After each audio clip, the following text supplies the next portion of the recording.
सभी को नमस्कार। मेरा विचार चैनल पर फिर से आप सभी का एक बार स्वागत है। अभी आप लोग जैसे थंबनेल देखकर पता चल ही गया होगा कि किस सब्जेक्ट पर मैं वीडियो बना रहा हूं। तो सबसे पहले मैं बात करूंगा आरटीआई के विषय पर। आप सभी लोग हमारे ग्रुप जो आरटीआई का ग्रुप चलता है उस पर बहुत सारे लोग कमेंट्स करते हैं कि सर ये आरटीआई होता क्या है, इसे कैसे दाखिल किया जा सकता है। तो मैं आज उसी टॉपिक पर बात करूंगा, ठीक है। तो चलिए टॉपिक की ओर चलते हैं। तो आप लोग चैनल पर नए हैं तो चैनल को सब्सक्राइब कीजिए, लाइक कीजिए और शेयर करना ना भूलें, ताकि मैं जब भी इस तरह की नॉलेजफुल वीडियो लाऊं सबसे पहले नोटिफिकेशन आप सभी को मिल जाए। साथ ही साथ बेल आइकन को भी दबा लीजिएगा, ठीक है। तो चलिए वीडियो को शुरुआत करते हैं। तो हालांकि आरटीआई कैसे डाला जाए मैं इस पर बात करूंगा ना। तो आरटीआई सिंपल सा है। जैसे ये 3 तरीक़ा से आप लोगों को डाला जा सकता है। 3 तरीक़ा वो क्या है?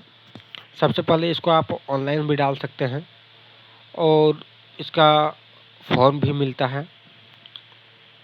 और तीसरा तरीक़ा आपका सिंपल सा है ऑफ़लाइन का। तो ऑफ़लाइन कैसे डालें? मैं आज आप लोगों को सबसे सिंपल सा रास्ता बता रहा हूँ आरटीआई करने का, ठीक है। आप लोग ध्यान से सुनिएगा और इसको समझने का प्रयास कीजिएगा ताकि समय पर काम आवे। तो चलिए मैं बता रहा हूँ। जैसे आप सभी लोग जानते हैं कि आप लोग चाहे वो थाना का चक्कर हो या तो फिर आप लोग स्कूल में पढ़े हो या तो कहीं पे आवेदन लिखना हो, तो आप लोग सबसे पहले कैसे आवेदन बनाते हैं? बस उसी प्रकार से एक व्हाइट पेपर लेना है, चाहे तो वो आपका A4 साइज़ का जो ज़ेरॉक्स में आता है। सिंपल सा भाषा में समझा दूँ आप लोगों को, तो जो ज़ेरॉक्स का पेपर आता है उस पेपर को एक लेना है, या तो कोई भी व्हाइट पेपर आप लोग ले सकते हैं, इस पर मैं बाधित नहीं करूँगा। तो एक व्हाइट पेपर लेना है और जिस तरीके से सभी विभाग में आवेदन लिखते हैं उसी प्रकार से हेडलाइन पे लिखना है सेवा में। पहले ऊपर में लिखना है सेवा में, उसके बाद लिखना है श्रीमान जन सूचना पदाधिकारी। सेवा में श्रीमान जन सूचना पदाधिकारी, ये लिखना है। उसके बाद क्या लिखना है कि आप अगर मान लीजिए बीडीओ साहब को दे रहे हैं, मतलब प्रखंड विकास पदाधिकारी को, तो प्रखंड वहाँ पे ब्रैकेट में लिखना है प्रखंड विकास पदाधिकारी और उसका साइड में लिख देना है आपका एरिया का नाम, ठीक है। ये लिखना है। उसके बाद क्या लिखना है? उसके बाद में लिखना है आपको विषय में। जैसे आप लोग सभी आवेदन पर लिखते हैं, कहीं पर भी आवेदन देते हैं तो आप विषय लिखते हैं और विषय पे अपना जो टॉपिक होता है उस टॉपिक को लेकर लिखते हैं। तो यहाँ पर भी लिखना है वैसे ही। यहाँ लिखना क्या है? विषय पर सूचना का अधिकार अधिनियम 2005 की धारा 61 का मतलब ये नहीं है दोस्तों कि आप लोग 61 लिख दीजिएगा, ठीक है।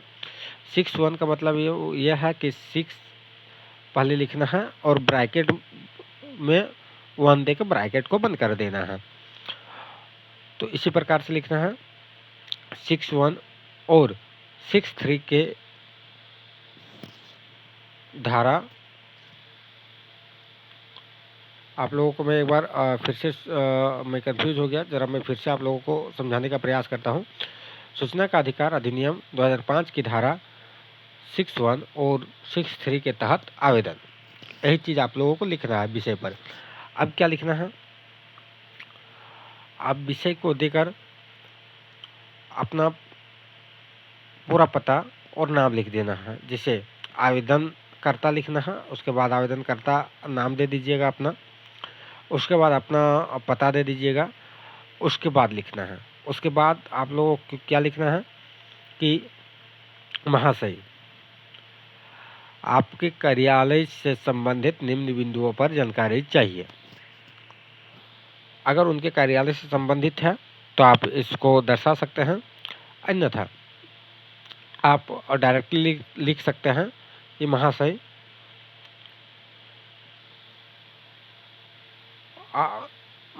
आपके कार्यालय से संबंधित, या तो कुछ भी लिख सकते हैं। जैसे इसको ऐसे दर्शा सकते हैं कि निम्न बिंदुओं पर जानकारी चाहिए। आप निम्न बिंदुओं पर जानकारी देकर उसमें क्या लिखना है? फिर आप 1 2 3 4 करके अपना टॉपिक को दर्शा देना है। जैसे आप लोगों को मैं उदाहरण के तौर पे बताऊँ कि हमारे प्रखंड में वर्तमान समय में कितने लाल कार्ड धारक की लाभुक हैं, वो लिख देना है। अब दूसरा टॉपिक पे आपको मांगना है कि हमारे प्रखंड पर कितने पेंशनधारी हैं। तो ऐसे-ऐसे आप लोग टॉपिक बना सकते हैं। आई होप कि आप लोग समझ गए होंगे कि कैसे बिंदुओं को सजाना है। उसके बाद एक लास्ट में मोस्ट और इम्पोर्टेंट टॉपिक आ जाता है। उसको कैसे लिखना है मैं आप लोगों को समझा देता हूँ। अगर आप लोग बीपीएल परिवार से हैं या तो फिर आप लोग के पास लाल कार्ड, पीला कार्ड, हरा कार्ड जो भी है, अगर वो है तो उसमें क्या है कि एक धारा आता है।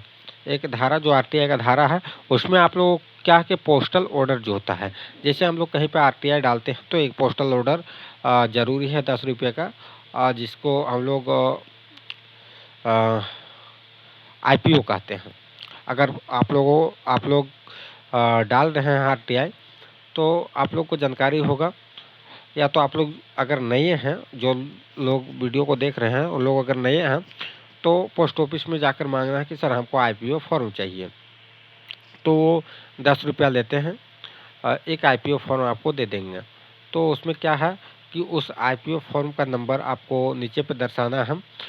उस आवेदन पर, जो आवेदन आप लिख रहे थे अभी, उस पर दर्शाना है कि महाशय, नीचे पे लिखना है कि महाशय मैं इस आवेदन के साथ 10 रुपये का पोस्टल ऑर्डर संकलन कर दे रहा हूँ, और मेरा पोस्टल ऑर्डर की संख्या, आपका जो पोस्टल ऑर्डर में नंबर रहेगा उस पोस्टल ऑर्डर का नंबर आप अपने व्हाइट पेपर पे जो आरटीआई लिख रहे थे उस पर लिख दीजिएगा। तो ये हो गया आईपीओ का जो टर्म्स एंड कंडीशन है, मैं इसको बता दिया।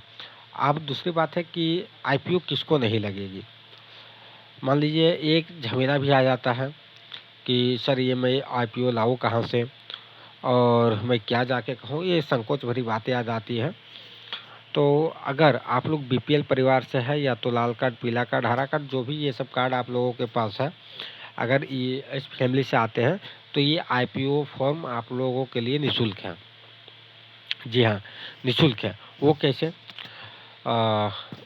उसमें आप जैसे आईपीओ वाला सेंटेंस दर्शाए थे नीचे पे, वहाँ पे वो आईपीओ वाला सेंटेंस नहीं दर्शाना है। वहाँ पे लिखना है कि श्रीमान मैं एक गरीब फैमिली से हूँ।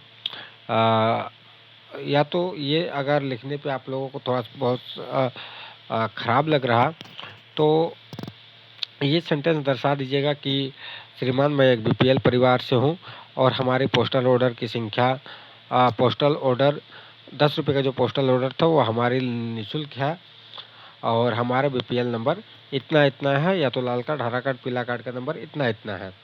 तो वो आपका काम बन जाएगा।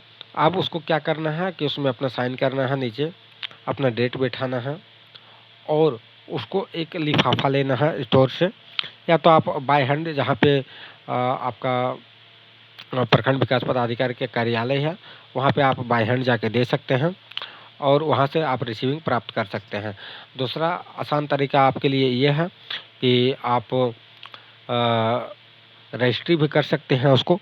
रजिस्ट्री का खर्च अभी 25 रुपये हो गया है। आप पोस्ट ऑफिस में जाके उसको रजिस्ट्री भी करवा सकते हैं। आप रजिस्ट्री कैसे करवाना है, उसमें लिफाफा में लिखना क्या है, ये तो आप लोगों को भली भांति पता ही होगा। अगर नहीं पता है तो मैं आप लोगों को बताने का प्रयास कर रहा हूँ। अब आई होप कि आप लोग समझ जाएंगे। एक लिफाफा लेना है, और लिफाफा पर फॉर्म पर अपना नाम और पूरा पता, लास्ट में मोबाइल नंबर और पिन कोड लिख देना है। दूसरा साइड 2 में लिखना है, जहाँ पे आपका प्रखंड विकास पदाधिकारी का जहाँ का कार्यालय का पता है उस कार्यालय का पता लिखना है, पिन कोड लिखना है, और जाके पोस्ट ऑफिस वाला को देना है, और उसका जो रसीद मिलेगा, ठीक है, तो उस रसीद ये नहीं है कि आप करवा दिए पोस्ट तो वो रसीद आपको बिना काम का हो गया। वो रसीद आपको बहुत काम का आएगा। अगर आपको जवाब नहीं मिलता है 30 दिनों के अंदर, तो वो रसीद आपके लिए एक रामबाण की तरह काम करता है। क्योंकि आप जब फर्स्ट अपील डालेंगे तो आपका मस्ट इम्पोर्टेंट है, अन्यथा आपका फर्स्ट अपील को रिजेक्ट किया जा सकता है, ये संभावना है। तो आई होप कि आप लोग अपील को समझ गए होंगे। अगर नहीं समझे हैं तो आप हमें कॉल भी कर सकते हैं और मैं निःशुल्क आप लोगों को सारा चीज़ जानकारी देने का प्रयास करूँगा। मेरा नंबर है 7870427454, ये मेरा नंबर है और सारा चीज़ मैं निःशुल्क जानकारी देने का प्रयास करूँगा। धन्यवाद। आई होप कि आप लोगों को वीडियो पसंद आया हो। वीडियो पसंद आया तो चैनल को सब्सक्राइब कीजिए, लाइक कीजिए और शेयर करना ना भूलें। साथ ही साथ बेल आइकन को भी दबा दीजिएगा ताकि मेरा विचार चैनल पर जब भी वीडियो आए सबसे पहले नोटिफिकेशन आप सभी को मिल जाए। और हाँ, और एक बात है कि कानूनी जानकारी आप लोगों को किसी भी तरीके के चाहिए तो आप लोग कमेंट करके बताइए। आप लोगों को मैं उम्मीद करूँगा और मैं पूरा प्रयास करूँगा कि आप लोगों को आप लोगों का कमेंट के अनुसार मैं वीडियो बनाऊँ और आप लोगों को जानकारी देने का प्रयास करूँ। धन्यवाद। जय हिंद, जय भारत।